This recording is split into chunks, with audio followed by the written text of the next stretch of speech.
Hey, we're back on sportsBIT. Betting Insight today, Pauly and Teddy. Thursday, January 26th, big game breakdown. Mavs and the Thunder. Xavier and Cincinnati. Great rivalry there. Indiana and Michigan.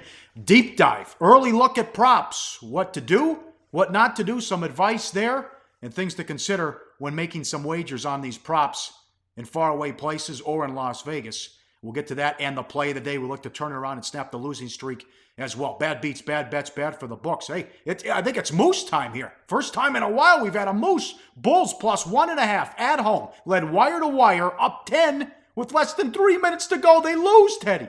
Oh, yeah, they lose. They not only lose, they fail to cover. Millsap hits a three, and then Schroeder hits a three, and then Hardaway hits a three, and Butler goes cold, and then Dwight Howard hits 2 free throws. He hits them both. Schroeder hits 2 free throws. Cephalosha hits 2 free throws. 19-2 Hawks run before a meaningless layup right before the final buzzer. Yeah, that was a Moose. Did you see the quote from Dwayne Wade after the game? Yeah, yes. Let's have it. Oh, yeah, quote, "I don't know if they care enough." I wish I could say that everyone in here is going to go home and not eat tonight. I can't say that. I wish I could, but I don't know that they care enough. Games are supposed to hurt. You're not supposed to sleep. You're not supposed to want to talk to anyone. These games are supposed to hurt. I don't know if that is in guys in this locker room. Hopefully they can prove me wrong, but I will challenge them to see if losses like this hurt. We can play bad. We can miss shots. We're having too many of these lapses. We're having too many of these losses that just can't be acceptable if you want to do anything besides have an NBA jersey on and make some money. That's all we're doing right now. I don't know how well that's going to go over in the locker room. Wow. That is a money quote there, and a horrible loss and a Moose. Horrible loss for the Bulls and a Moose if you took the points as well. This was bad too. The ESPN game, the Warriors bet up from 7.5 to 9.5. They win by 10. Hornets fall apart in the last 3 minutes. Oh, yeah, they sure did. But the last 3 minutes, nothing happened. It was like, Pauly, we're live with the play of the day over. Sure. And the last 3 minutes, it's like 9-2, 11 points scored. No fouling, no nothing. But, of course, if you had Charlotte plus the points, that's frustrating when your team scores a bucket in the last 2 minutes. Not quite the Moose that the Bulls loss was. It wasn't a wire-to-wire job, but certainly Golden State was not the right side in that game. They did, however, come away with the money. Yeah, losing late on the road. And as far as the play of the day, you're right. A couple 22-point quarters by each team in the second half hurt there. And we didn't get the scramble points at the end, as you mentioned, as the Hornets decided not to foul. Tough beat, too. The Rockets-Celtics total just fell short. Oh, yeah. The total sitting at 230. Well, they got to 229. Didn't get to 230. Ouch. Yeah, and then we have to talk about totals at 230, and you get to 229. You know, it's a tough beat. It's not a bad beat. It wasn't a right side, but that one, yeah, it's a little gut punch for you. Yeah, bad bet. College basketball. Florida State bet up to 10 against Georgia Tech. They lose, and they get blown out by 20. Pastner with another big win after they beat North Carolina earlier in the season. Well, that's the thing. I mean, Georgia Tech, they're only 12-8 in Pastner's first season on the job, and yet they now have double-digit wins over North Carolina and Florida State. And they're going to be one of these teams people talk about on the bubble because of it. And remember, Florida State was in double revenge against Georgia Tech. They came out with nothing in that contest. It's the Seminoles team that you and I were talking about. Hey, how far can they go, Pauly? Huh? Last night, they went far enough to burn all of their backers. Took a ton of money and got whipped against the Yellow Jackets. Then you have Creighton, another bad bet. They lost to Georgetown. They were blown out. It's the first time since 2003 two ranked teams lost to two unranked teams by 20-plus on the same day. Good job by big man on campus. I agree with them. Creighton's finished. They look like a Final Four team. They lose Watson, who was leading the country in assists. They have been routed twice since he went out.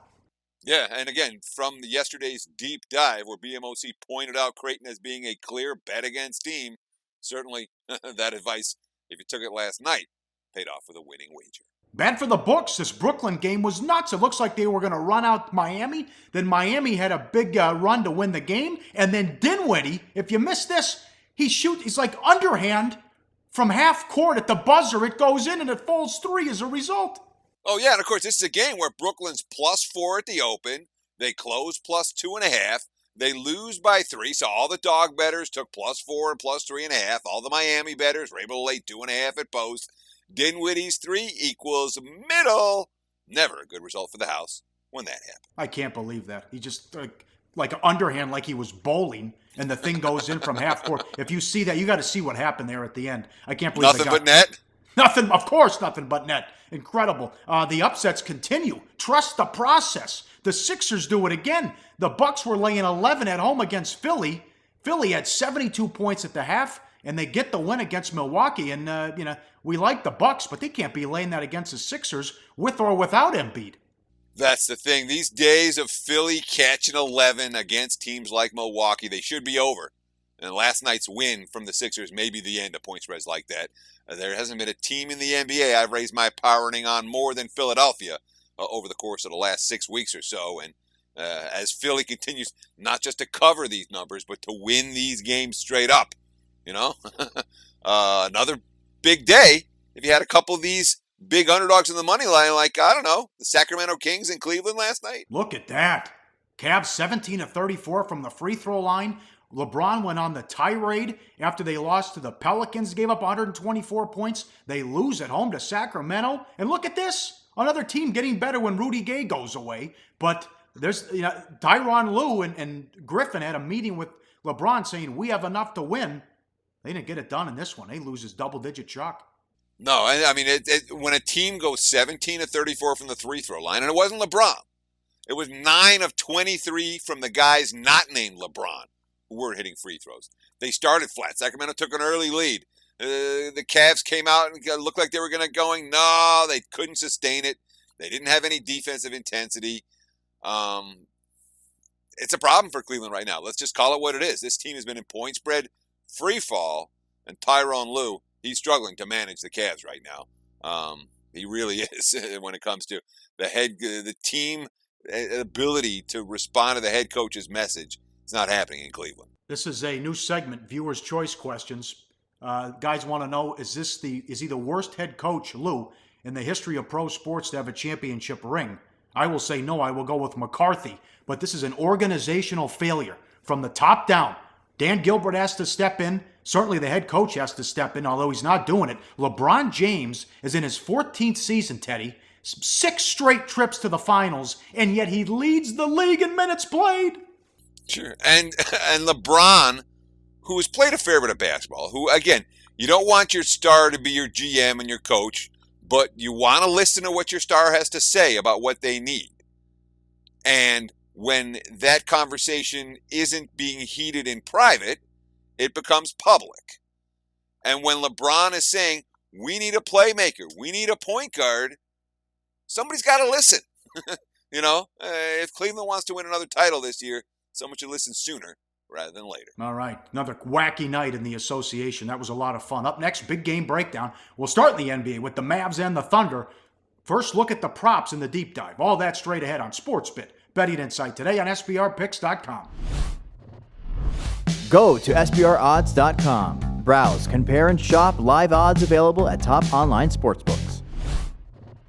Back on sportsBIT, betting insight today. Pauly and Teddy, time for a big game breakdown. As always, live odds, sportsbookreview.com. Let's start in the NBA. Mavs hit the road to take on the Thunder. OKC 7.5, 201.5 the total. Mavs starting to become interesting here. The 49-point win at home against the Lakers. They beat the Knicks at home last night. They're fighting for that 8 seed, Teddy.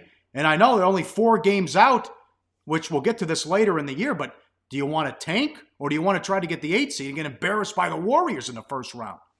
Well, each individual team's going to have their own opinion about whether it's worth fighting for the 8 seed in the West and the right to get swept by Golden State. For Dallas, I mean, you've heard the players say, you've heard the coaches say, you've heard Mark Cuban say that they keep going back and forth.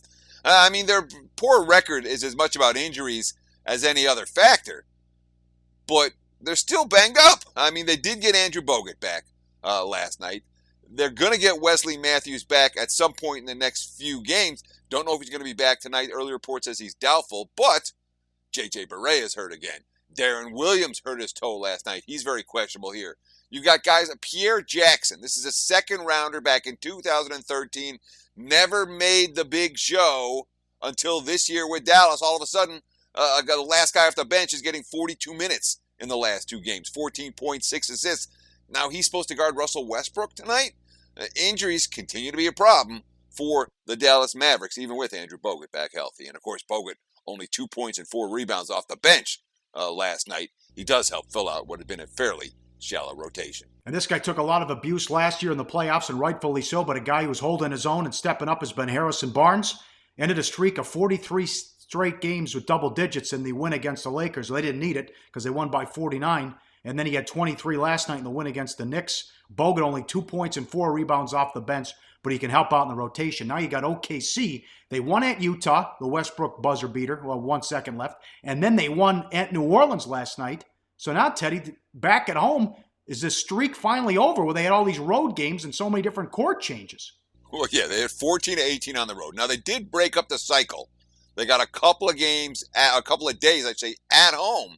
They got to sleep in their own beds between Golden State and Utah last week. They also got Steven Adams back in the lineup. And, of course, they got clocked on the board. They were minus 21 in the 2 games without him. They won the boards at Utah, good rebounding team, and at New Orleans, another good rebounding team in his return. And that really matters tonight. You look at the season-long numbers. Look at the graphic right here. Oklahoma City grabbing better than 52% of all available rebounds. They're number 3 in the NBA. Dallas, dead last among the 30 NBA teams at grabbing available rebounds. May need Adams even more tonight. Cantor left the game early, questionable, and we'll see what that situation is coming up tonight. It was a team win in New Orleans last night. Westbrook, another triple-double, but didn't pass the smell test. 7 of 22 shooting, 8 turnovers, and look at the plus-minus. Westbrook in 35 minutes, plus-minus is 0. Westbrook out 12 minutes, plus 12. They outscored New Orleans by 12 points when Westbrook was on the bench. Come on. Yeah, well, you get a triple-double, that's great. When you shoot 7 of 22 from the floor and you have 8 turnovers, yeah, it's a triple-double that does not pass the smell test. We'll get back to this game with the play of the day after the deep dive. Game number 2, live odds, sportsbookreview.com. Rivalry here. These teams can't stand each other. Xavier and Cincinnati, 4 o'clock Pacific, ESPN 2. Cincinnati 6, 136.5 the total. 84th edition of the Crosstown Shootout. The schools are so close together. They both play physical styles. Might be the toughest game of any rivalries. We've had fights twice in this game in the last decade. Yeah, I mean, when you talk about underrated rivalries in college basketball, Xavier, Cincinnati, 4 miles separate the 2 schools. One is the public school, one is the private school. Yeah, there's a lot of animosity between these teams. And, of course, Xavier has knocked off Cincy each of the last 3, including an embarrassing loss. They were plus 5 last year. They beat the Bearcats by 17 in that ballgame. Cincy's got a trio of seniors, Troy Capane, Kevin Johnson, Zach Tobler. The Bearcats, as a group, Cincy hasn't been lost 4 in a row in this series ever during the history of this series. So here's a quote from Capane. Quote, "We can't come out of here at Cincinnati 0-4 against Xavier. That's a personal game, not just for Coach, but for us too. We're going to make it known that this game is a give it your all, blood, sweat, and tears. It's our last time in the old arena of Fifth Third. We've got to give it our all." Of course, Fifth Third will be renovated after this season, not used again until the 2018-2019 campaign. Cincy number 6 in the nation in defensive efficiency. Xavier 33rd. Cronin, no scoring will be hard. Quote, "In these type of games, easy baskets are huge. How do you get easy baskets? Transition off your defense, maybe block shots, then get to second shots for us somehow to be able to get the ball inside. That's when we're at our best." End quote. Teddy, Xavier finally back on track. They got the win at home against Georgetown. Well, yeah. I mean, Miles Davis tried to come back after he had left, and they went 0-3 straight up and against the spread. Now he's left the team for good. So the chemistry really has been about the 3 Musketeers. They got Trevon Blewett, Edmund Sumner, J.P. Macura, and these guys have been phenomenal. No one else on the team scores more than 7 points a game, and all 3 of those guys are going to be back next year. This team might be a top 10 preseason team a year from now. That being said, Chris Mack knows he's up against it with this Cincinnati team. Quote, "They have guys that can score the ball at every position. They have some really nice role players off the bench. They're more of a complete team maybe than Mix had offensively. I don't see much difference on the defensive end. I mean, they're a Cincinnati team through and through. They defend, they block shots, they steal the ball, they rebound at a high level, they play with great effort on the defensive end, and so on and so forth."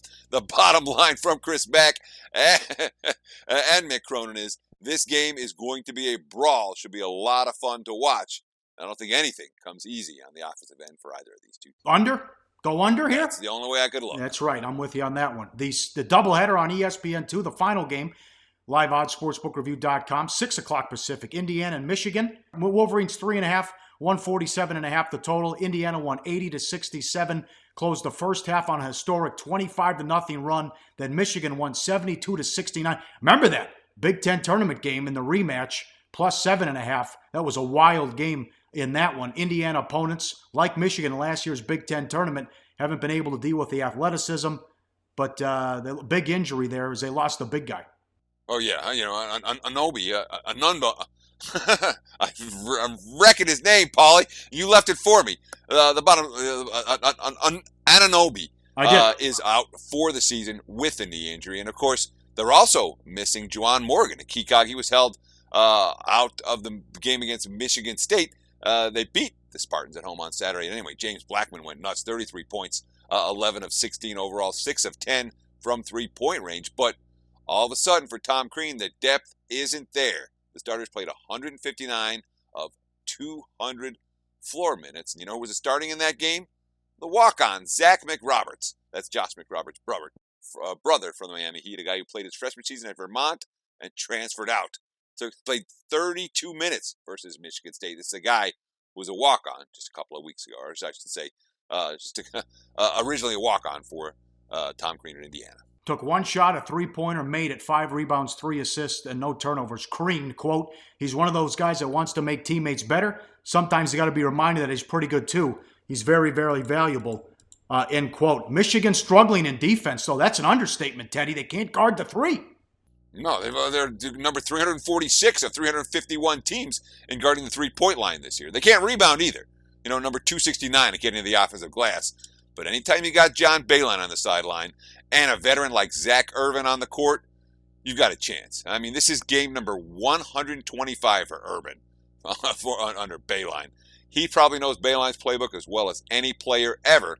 And, of course, a guy who leads the team in scoring, leads the team in assists, and number 2 in rebounds. All right, props time coming up next in the deep dive. Early look, what to do, what not to do, and the play of the day. All that straight ahead on sportsBIT. Betting Insight today on SBRpicks.com.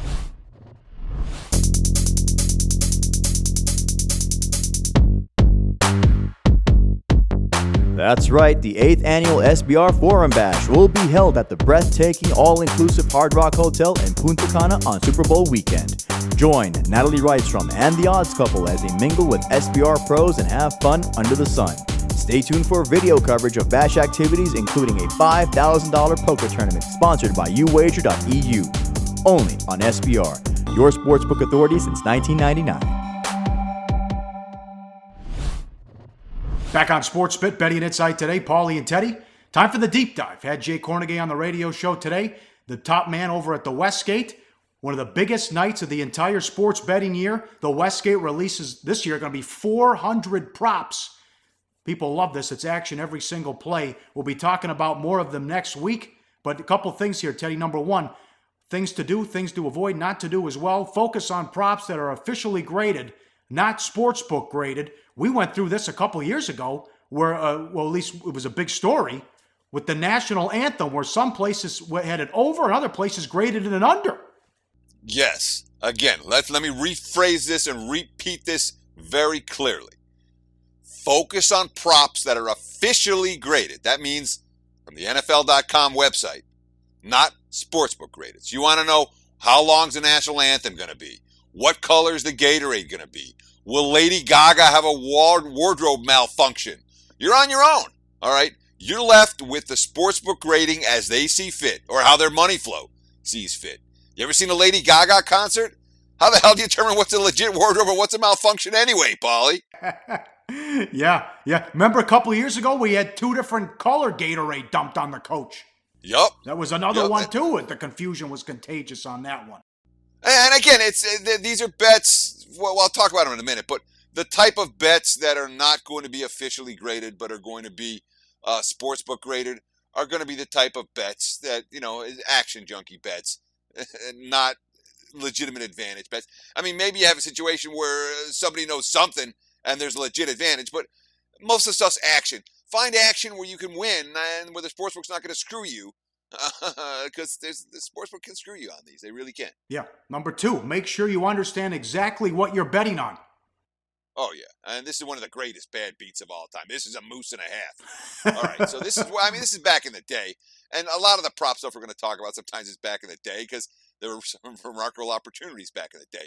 Nobody wants to hear old-time stories. Here's a quick one. All right. 2000 NFC Championship game. A bettor thinks the Giants defense is going to shut down the Vikings, so he bets Minnesota kicker Gary Anderson under 6 points for the game. Makes a great bet. Giants win 41-0. There was never a chance of Anderson going over. He can't make a better read than that. So he goes to cash his ticket. He doesn't get paid. He only gets a refund. He's furious. The cashier doesn't understand. The supervisor doesn't understand. They call someone from the administration room who did the grading to deal with it. The ticket says, very clearly on the ticket, any player must play to have action. It saves the sportsbook from getting killed on unders with guys that are injured. So what happened? Well, Gary Anderson was the field goal kicker and the point after guy for the Vikings. He wasn't the kickoff guy. Mitch Berger was the kickoff guy. Berger kicks off the first play of the game. Anderson never took the field. The bettor made a perfect bet, but by the phrasing of that bet, all he got was a push, not a win. That's the type of thing you need to be aware of, particularly here in Las Vegas. Incredible story. And I'm from Minnesota. I remember the game. The Vikings were favored. They lost 41-0 in that one. It was 14-0 Giants like 5 minutes in. Number 3, handicap the game first. How do you think the game's going to play out before you get into the prop board? Well, that's the key to how to make money with props. All right. Think about the game. Go through the concepts of how Coach A is likely to prepare for Coach B, and how Coach B, or we have specific coaches' names. I suppose I can use them. Of how Belichick and Quinn are likely to match up against one another. When you look at the handicaps, hey, is New England going to try to throw the football? Is New England more likely to run the football? Are they going to play fast? Are they going to play slow? The same handicaps you're going to use for your game analysis, you're going to use for your prop analysis. That's where you're most likely to make money. Okay. How about props? Well, yeah, I just want to say that we talk a lot about the props and back in the day. Look, last year, and just about every year I go down to the Westgate for the Thursday night openers. It's a lot of fun. A ton of wise guys in town, and everyone kind of gets together down there and makes a couple of bets, and sometimes makes a bunch of bets. So last year I'm down at the Westgate, and no one was betting anything. The biggest line move, because you always see the lines get bounced around that first night, big line moves. And the biggest line movers last year from the props at the Superbook were like total tackles among obscure defenders.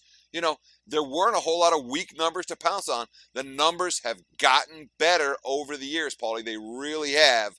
And there's not as much now when it comes to weak stuff, especially on Thursday night. Still a lot of fun to go down there. And if you're in Las Vegas, I recommend it wholeheartedly. You're going to meet a lot of interesting people at the Westgate tonight if you go at the Superbook. But, in terms of finding great bets, there aren't that many. There really aren't. Yep, and talking to a friend yesterday, he actually had an old sheet from the Green Bay, New England Super Bowl from the Imperial Palace, which was only 6 or 7 pages. Now you got 400 of these things that the Westgate will put out tonight. How about some props you cannot beat?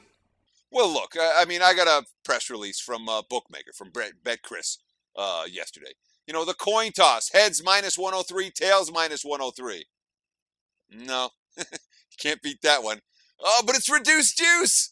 You can't beat it. You want action? You can bet it, but you can't beat it. Will the team that win the coin toss win the game? Hey, that's minus 103 too. Team to choose the coin toss will be right. Minus 103. Yeah.